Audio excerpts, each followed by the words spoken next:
ज्ञानेश्वरीचे कार्य पूर्ण झाल्यानंतर संत ज्ञानेश्वर महाराज आणि त्यांची भावंड ही आळंदीला परत आली.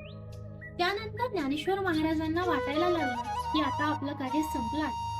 तेथून ज्ञानेश्वर महाराज आणि त्यांची भावंड ही पंढरपुरास गेली. तिथे सप्ताहाचा कार्यक्रम सुरू होता. नामदेवराय कीर्तन करत होते आणि देव नाचत होता. नामदेव कीर्तन करी पुढे देव नाचे पांडुरंग. सर्व संत मंडळी जमलेली होती. तेव्हा ज्ञानोबाराय भगवंतास म्हणतात, मला तुझ्याशी एकांतात बोलायचं आहे.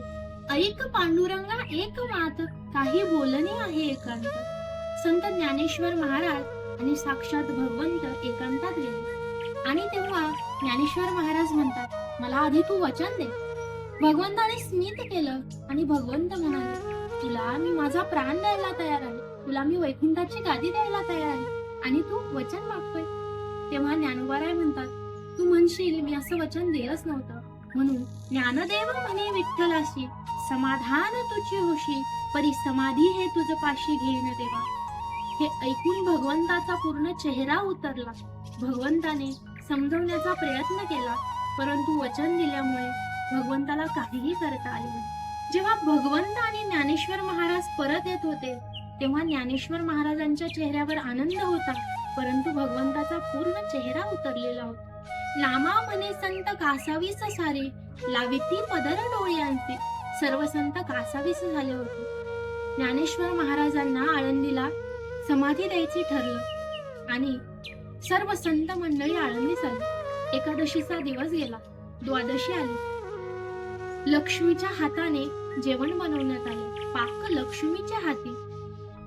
लक्ष्मी माता भगवंताला म्हणतात, लेकरू समाधीच बसणार आहे, 2 घास पोटात जावे. भगवंतांनी सर्व संत मंडळींना बोलवून आणलं आणि जेवायला वाढलं. सोवळ्याने हरी वाढे तू सकळा, अंतरीचा कळवळा कोण जाणे. भगवंताने सोहळा नेसलेला आहे, परंतु आतला कळवळा कोण जाणणार आहे. जीवाचा जीव, प्राणाचा प्राण असलेले ज्ञानोबाराय हे समाधीच बसणार होते. कशीबशी जेवणं आटोपली, विडे तयार करण्यात आले आणि ज्ञानोबाराय भगवंताजवळ बसलेले होते. तेथून उठून नंतर ज्ञानोबारायांना इंद्रायणीजवळ आणण्यात आलं. सर्व सजावट केलेली होती. मुनी, मोती, माणिक याने सर्व सजावट होती. साक्षात भगवंताने मंडप दिलेला होता. अल्ल्याड पल्ल्याड पताकांचे भार, मध्ये मनोहर इंद्रायणी वाहते. या साईडला पताका लावलेल्या, त्या बाजूला पताका लावलेल्या, या बाजूला पताका लावलेल्या. आणि भगवंत हे शांत होते. ज्ञानोबारायांना आणण्यात आलं. ज्ञानोबारायांना इंद्रायणीचं स्नान घालण्यात आलं. त्यांच्या अंगाला उटी लावण्यात आली, त्यांना भस्म लावण्यात आला आणि भगवे वस्त्र त्यांना परिधान करण्यात आले. निवृत्तीनाथ भगवंताला म्हणतात, ज्येष्ठाचे आधी कनिष्ठाचे जाणे, केले नारायणी उपराते. भगवंता असं का व्हावं. आणि निवृत्तीनाथराय खाली बसून डोकं खाली घातलेलं होतं. हृदयामध्ये अत्यंत वेदना होत होत्या. जसा तयाचा बाण फुटावा तशी डोळ्यातून अश्रू वाहत होते. मुक्ताबाई आली आणि मुक्ताबाई म्हणू लागली, माझ्या ज्ञानादादाने मला सांभाळलं, आता मला नाहू मागू कोण झाले, माझा सांभाळ कोण करेल, असं मुक्ताबाई म्हणाल्या.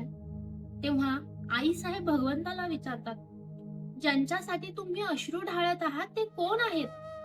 तेव्हा भगवंत म्हणतात, जेव्हा राजे भ्रष्ट झाली, अन्य अत्याचार वाढला, तेव्हा समाजाच्या कल्याणासाठी या तिन्ही देवांनी अवतार घेतला.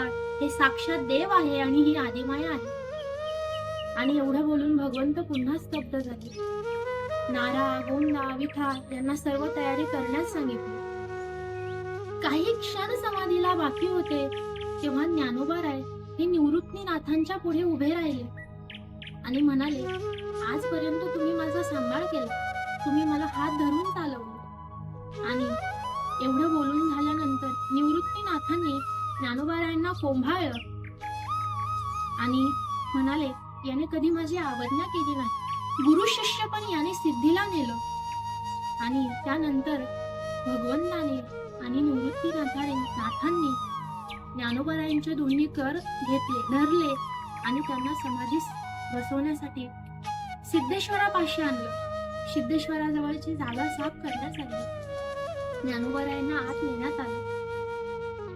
जाऊनी ज्ञानेश्वर बैसले आसनावरी, पुढे ज्ञानेश्वरी ठेवून या. आणि पुढे ज्ञानेश्वरी ठेवलेली आहे. 9वा अध्याय काढलेला आहे. आणि तेव्हा भगवंत म्हणतात, ज्ञानराजा काहीतरी मागा. तेव्हा ज्ञानेश्वर महाराज म्हणतात, न लगे मज मुक्ती, न लगे मज मुक्ती, तुझे पायची आरती थोरसे, मला काहीही नको, पण एक देशील. भगवंत म्हणाले, फक्त माग. ज्ञानदेवे घेतले दान, हृदय धरोनी या ध्यान, समाधी बैसला निर्वाण, कथा कीर्तन करतो. आजपर्यंत ज्ञानेश्वर महाराज कथा कीर्तन करतात. ज्ञानोबारायांनी समाधी घेतली आणि त्यानंतर निवृत्तीनाथांनी गोपाळाला बाहेर आणले. निवृत्तीने बाहेर आणले गोपाळा, झाकियली शिळा समाधीचे, आणि ज्ञानोबाराय समाधीस्थ झाले. नामा म्हणे आता लोपला दिनकर, बाप ज्ञानेश्वर समाधीस्थ.